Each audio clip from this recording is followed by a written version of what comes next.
আকাবা উপসাগরের তীরে বসে দাউদ আলাইহিস সালাম জাবুর কিতাব তেলাওয়াত করতেন। উনার কণ্ঠের সুরের ঝংকার এত মধুর ছিল, সাগরের মাছগুলো সাগর রেখে দিয়ে ডাঙায় চলে আসতো।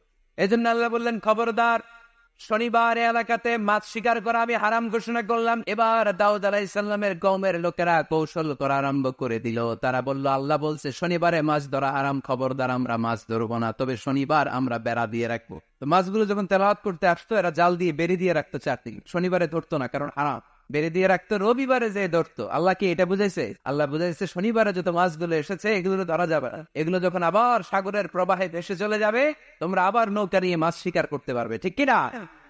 ওরা কৌশল করে জাল দিয়ে রবিবারে যে ধরতো। আল্লাহ বললেন, আমার সাথে কৌশল করেছিস, তোদের উপর আমার না, তোরা অভিশপ্ত বানর হয়ে যা। মুহূর্তে পুরো জাতিটাকে বানরে রূপান্তরিত করে দিল কে?